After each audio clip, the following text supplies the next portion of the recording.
Welcome to the Hornet School, Lesson 3, the Overhead Brake. Lecture intent. Provide an overview of the overhead brake pattern and its usage at airfields. Learn to set up TACAN and the horizontal situation indicator to aid in overhead brake landings. Break down the parameters and best practices for each component of the overhead brake landing. Part 1, the overhead brake. What is it and how do we set up for it? What is the overhead brake? A landing pattern that maximizes the speed and efficiency of aircraft recovery. It has 4 components: initial, brake turn, base turn, and final. Unless we are flying night ops, all airfield landings at Hornet School are done via the overhead brake.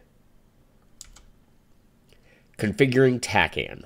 Select TACAN or TCN on the UFC or upfront controller. Press the On button. Enter the TACAN station channel and press Enter. In this example, the channel is 36 X-ray. Enter 36 on the scratch pad and press Enter. Ensure X is designated by the colon symbol on the right-hand side of the UFC. Open the Horizontal Situation Indicator, or HSI, on one of your multi-function displays, or MFDs. Box the TACAN option by clicking the adjacent MFD button, upper left. This will select the TACAN station as the active navigation destination. This will display your distance to that station at the bottom right of your HUD. Use the Course Select switch below and to the right of the UFC to enter the magnetic heading of the runway. You may hold this switch in either direction until the proper course line heading has been reached.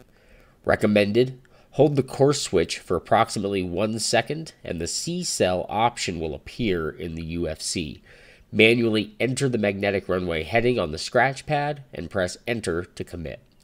This places a course line along the TACAN station to provide a visual indication of the runway direction for your approach. Reading the HSI. Some basics. Top center. Map scale adjustable from 5 to 160 nautical miles. Recommend 5 to 10 nautical mile for overhead brake. Top left corner. Selected TACAN station. Bearing and range. Bottom right corner, your own aircraft's distance from the course line and heading.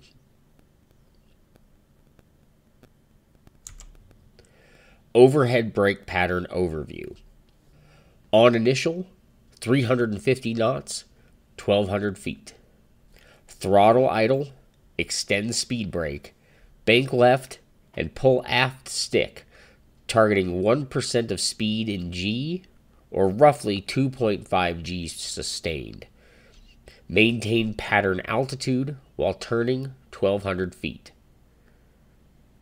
At 250 knots, deploy landing gear. At 200 knots, set flaps full. Roll out level onto reciprocal bearing parallel to the runway course line. Trim pitch for on-speed AOA. Adjust throttle to descend to 1,000 feet for the downwind leg. You should be roughly 1.2 to 1.5 nautical miles abeam of the course line as you roll out. Begin your base turn. Turn roughly 25 to 30 degrees, angle of bank. Adjust throttle to place velocity vector roughly 2 to 3 degrees below the horizon on the pitch ladder. Roll out onto runway course line. Adjust throttle to maintain glide slope, roughly 3.5 degree, and a descent rate of no greater than 750 feet per minute.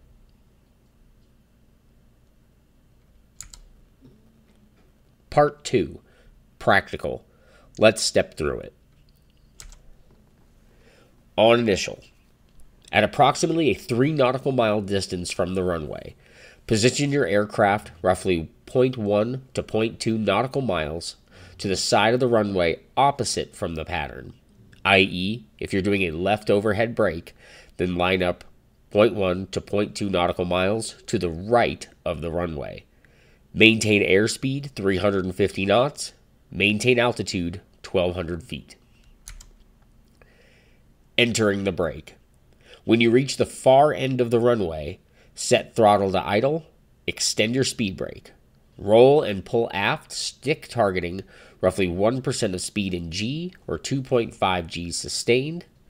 Example, 3.5 Gs at 350 knots, 2.5 G at 250 knots. Maintain pattern altitude while turning. Maintaining a level turn. The tendency for many is to unknowingly climb through the brake turn. If this happens, you are either not banked over far enough, or you're pulling too hard, or both. Adjust aircraft roll as you pull to keep the velocity vector on the horizon. Continuing the brake. Monitor your distance abeam the runway through the turn and adjust your pull to roll out approximately 1.2 to 1.5 nautical miles abeam of the course line for your downwind leg. As you decelerate, lower landing gear once airspeed is below 250 knots. Set flaps to full once airspeed is below 200 knots. Alternatively, you can set flaps to full as you lower your gear. Note, your speed brake will automatically retract with gear down and flaps full below 200 knots. The downwind leg. Adjust pitch trim to establish on-speed AOA. Adjust throttle to descend and maintain 1,000 foot altitude. Continue level flight on the reciprocal heading. A word about abeam distance. The ideal abeam distance depends in part on the local winds and your aircraft's weight. If your aircraft is light and the winds are negligible, an abeam distance of 1.2 nautical miles is typically fine. If your aircraft is heavy and you will have a tailwind during your upcoming base turn, then making the turn can be a challenge even at 1.5 nautical miles abeam. More on this later. The base turn. You will extend beyond past the runway threshold before starting your base turn. The sight picture for starting the turn is seeing your wingtip lined up with the runway threshold. Angle of bank, 25 to 30 degrees. Exactly how much bank you need depends on your aircraft weight and your abeam distance when starting the turn. Descend through the turn. Aim for 2 to 3 degrees down on the pitch ladder. Altitude adjustments should occur with throttle, not pitch input. Do not make visual contact with the runway until you are halfway through the turn. Once you have established runway visual, adjust bank angle continuously to intercept runway centerline. Most problems occur in the base turn. If you are overshooting the runway before final, then one or more of these things are true.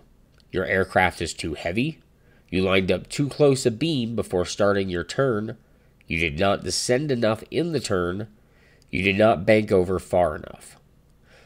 You can only bank over so far to try to correct an overshoot.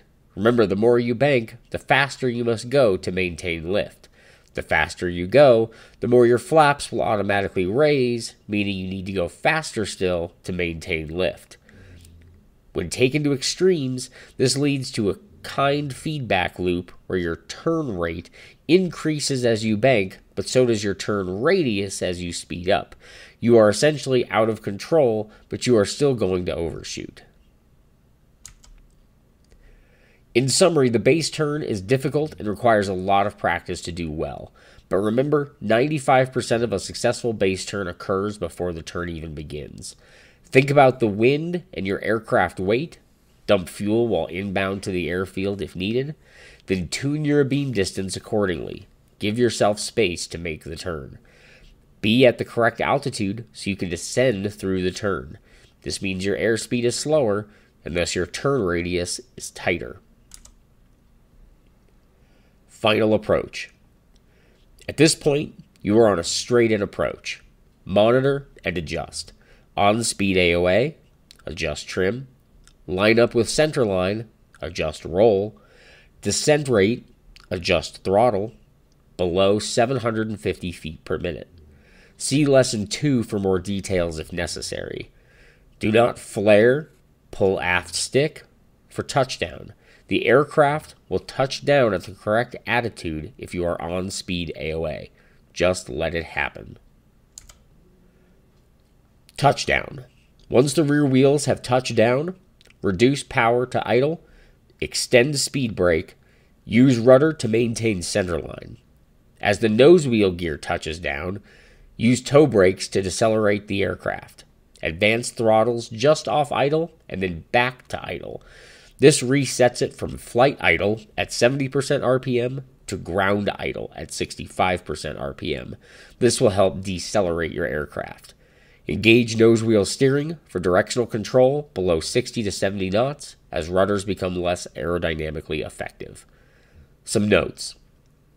The airspeed indicator will not read below 48 knots. This is still too fast to turn, so pay attention to your surroundings. When at a safe speed, take the next safest and practical turnoff to exit the runway.